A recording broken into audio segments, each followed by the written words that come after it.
Emily was 36 years old and in a relationship that, little by little, began to make her doubt herself. Not because he was overtly cold or absent, but because something there never seemed entirely stable. There were good days, long conversations, moments of closeness, and then, without warning, small distances that she couldn't explain. Emily was an attentive, sensitive, and emotionally involved woman. When something bothered her, she didn't pretend she didn't feel it. She believed that emotional maturity meant talking, clarifying, and aligning expectations. So, whenever she noticed a change, a different tone in messages, less initiative, shorter responses, she spoke up. She would ask if everything was all right. She would explain what she had been feeling. She tried to be understanding, rational, and open. Sometimes she would say she felt insecure. At other times, she would try to hide it, but would always return to the subject in a different way. Deep down,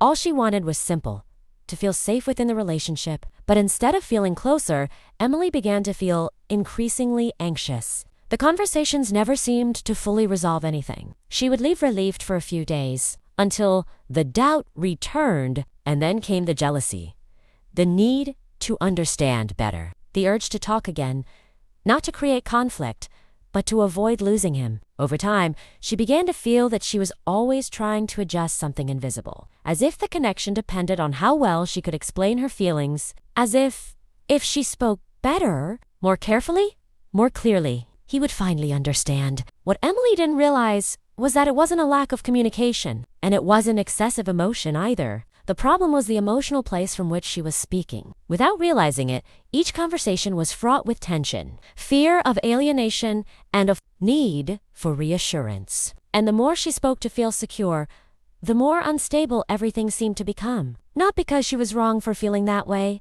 but because that way of communicating was saying much more than the words she chose. If you've ever found yourself in situations like this, trying to explain yourself, trying to get things in order, trying not to lose, it's important that you follow the channel now. When you follow, it shows me that this type of content really resonates with you and helps this video reach other women who are also experiencing this same silent confusion. Over time, Emily began to realize that the problem wasn't just the conversations that never happen, but the way she spent entire days trying to anticipate his next move. She thought, before she spoke, rehearsed messages, reviewed every word she sent, and even then, she almost always regretted it afterward. Not because he had said anything wrong, but because he felt he was always saying too much. The anxiety didn't arrive in a dramatic way. She settled in through small gestures. The constant need for confirmation, the silent discomfort when he took a long time to respond, the feeling that if she wasn't paying attention all the time, something might slip through her fingers. Emily did not see herself as an insecure woman. She saw herself as someone who cared. And that's where many women get confused. Because when the bond starts to seem unstable, the most common reaction isn't withdrawal. It's an attempt at emotional control, disguised as care. Emily was trying to explain her feelings better, trying to be clearer, more understanding, more present. But the harder she tried to be understood, the less room there seemed to be for him to actually listen to her. What she didn't realize was that her emotional presence was being not because it lacked value, but because its energy was charged with urgency. Urgent need for a response. Urgency by definition. Urgent need for security. An emotional urgency rarely invites anyone to approach. She's pushing. She's confused. She creates noise where there should be silence and firmness. Emily believed she was fighting for their relationship, but in practice, she was battling her own fear of not being chosen. And when a woman begins to relate to others based on this fear, she stops acting from her innocence and starts reacting to their behavior. This is the point where communication ceases to be about connection and becomes about emotional survival. And no healthy relationship grows in that environment. There is a silent moment when a woman begins to lose her balance within the relationship, not because she loves too much, but because she gradually abandons herself in an attempt to sustain something that is already emotionally unstable. There wasn't a major argument or a specific event that Emily could point to as the beginning of the estrangement.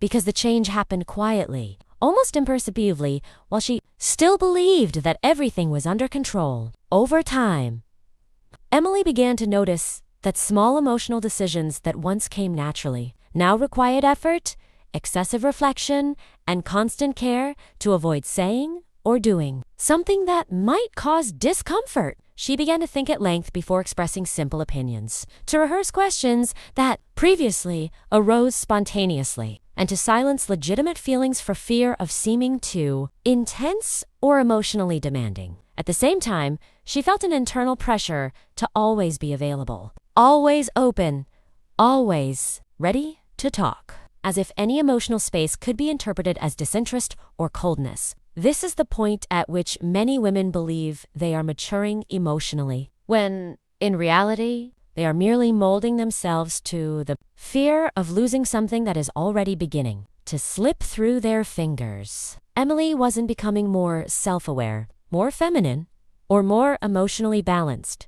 She was becoming vigilant, overly attentive, too connected to the behavior of others. And even when men can't exactly explain what they're feeling, they can tell when a woman's energy shifts from a calm presence to a silent expectation. They sense when emotional contact carries a subtle demand, when the conversation comes with a sense of urgency, and when the relationship begins to feel like a space where something needs to be resolved all the time. It was at this point that he began to distance himself emotionally, not due to a lack of interest, but because the relationship began to demand an emotional clarity from him that he did not yet possess. There was a constant tension in the air, an implicit feeling that answers needed to be given, decisions needed to be made, and guarantees needed to be offered. Emily interpreted this distance as a sign that she needed to try even harder. Be more open, more understanding, more present, and more emotionally available. And it was precisely at this point that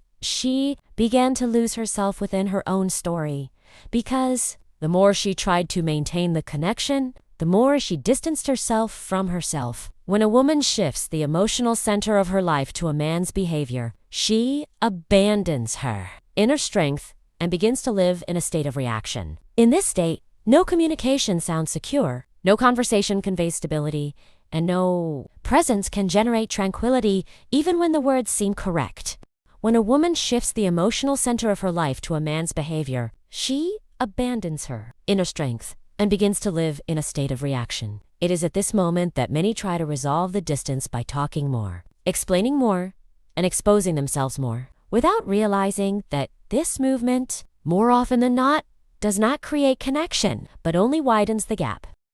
When talking more doesn't create more connection, at some point in this process, many women begin to believe that the problem lies in the way they communicate, as if finding the right words would be enough to restore the connection that has already begun to deteriorate. Emily entered precisely that place where every conversation felt like an attempt at fine-tuning, an almost obsessive search for clarity, alignment, and mutual understanding. She wanted to explain her feelings more precisely, organize her emotions better, avoid misunderstandings, and show that she was willing to build something healthy. What she didn't realize was that behind this desire for clarity lay a silent need for emotional validation. When communication originates from this place, it ceases to be an invitation and becomes an attempt to stabilize something that has already lost its firmness. Emily spoke to feel safe, to reduce anxiety, to avoid isolation, and not because she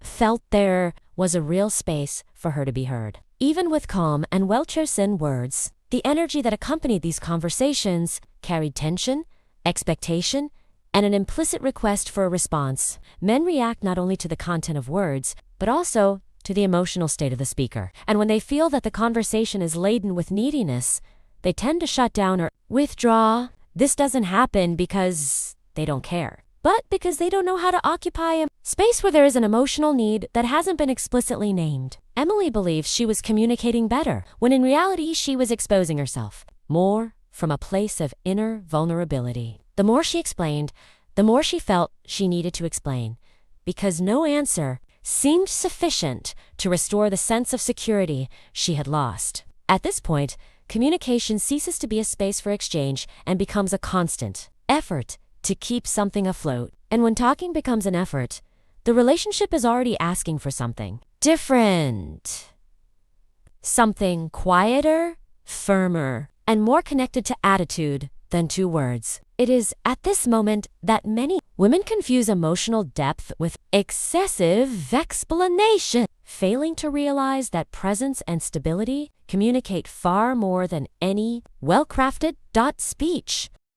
What he feels even before he understands. Even when a man can't rationally explain what has changed, he clearly perceives when the energy in the relationship ceases to be light and begins to carry a silent expectation. He senses when a woman's presence is no longer accompanied by spontaneity, but by constant attention to his gestures, his responses, and the way he shows interest. It's not something he consciously plans or analyzes. It's a subtle emotional reading that happens before the words, before the intentions, and before the conversation. When a woman begins to communicate from a need for security, the man doesn't just listen to what she said. He feels the emotional urgency that accompanies each sentence. Even affectionate messages and seemingly innocent questions can carry a silent, demanding energy when accompanied by the fear of loss. At this point, many men begin to withdraw not because of a lack of feeling, but because they feel that any response could generate more explanations, more emotional responsibility, or more expectations. They don't distance themselves because they don't care, but because they don't know how to fill an emotional gap that demands something they can't yet offer naturally. In this context, male silence is not coldness or disinterest, but emotional confusion mixed with self-protection, while the woman tries to get closer by talking more, explaining things better, and adjusting her tone. The man tries to protect himself by decreasing the frequency of his speech, shortening his answers, and creating distance. This disconnect creates a dynamic in which both feel insecure, even when there is a genuine connection and intention on both sides. Women interpret distance as a sign of rejection and respond with more emotional effort, while men interpret the effort as pressure and respond with more withdrawal. Neither of them is trying to hurt the other, but both are reacting from misaligned internal states that feed off each other. What many women don't realize is that men connect more deeply with a firm and calm presence than with constant attempts at emotional explanation. For a man, feeling that he can approach someone without being judged or emotionally tested creates more security than any long conversation about feelings. When feminine energy is anchored in inner stability, it creates a quiet space where man can move out of desire, not obligation. In this space, he feels free to invest, curious to approach, and motivated to spontaneously show interest. The change doesn't happen because the woman learns new words or techniques, but because she begins to sustain a more solid emotional place within herself.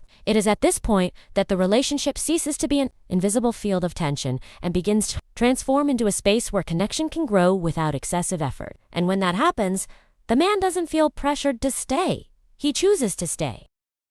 The right way to position yourself from now on. From now on, change doesn't begin by trying to control a man's response, but by learning to maintain an inner space where you don't abandon yourself to be chosen. Acting in a feminine way doesn't mean speaking less strategically, but speaking from a calmer emotional state where your words are free from anxiety, expectation, or fear of loss. When something bothers you, you can express it clearly and gently without turning the feeling into a lengthy explanation, justification, or request for validation. You don't need to convince a man of your worth when your posture already communicates confidence, presence, and clear boundaries. Communication ceases to be an attempt to align the other person with what you expect and becomes a natural extension of who you are. If a man shows interest, you accept it calmly, without rushing the relationship or constantly testing his consistency. If a man walks away, you observe without rushing to get immediate answers, because you understand that silence is also a form of communication. In this place, you don't react in order to avoid losing. You only respond to what makes sense. You maintain your standards even when you feel like giving in, because you understand that constantly making exceptions always takes an emotional toll later. To be feminine at this level is to know how to welcome what comes without clinging to it, and to know how to let go without becoming hardened. When you position yourself like that, the man doesn't feel the need to defend himself, explain himself, or run away, because there's no invisible pressure in the air. He feels he has a space to get closer by choice, not because of emotional pressure. And if he doesn't approach you, you don't turn that into internal questioning about your worth, but into information about compatibility. This is the point where communication becomes clear, not because you speak better, but because you listen to yourself first. From this point on, relationships cease to be a place of constant anxiety and become a space where presence, respect, and desire can grow naturally. If this content resonated with you, please like the video and subscribe to the channel, because it shows me that this type of reflection is important for those listening and helps this content reach more women who also need this clarity. If any part of this story touched you personally, please share it in the comments, because your experience can help other women feel less alone.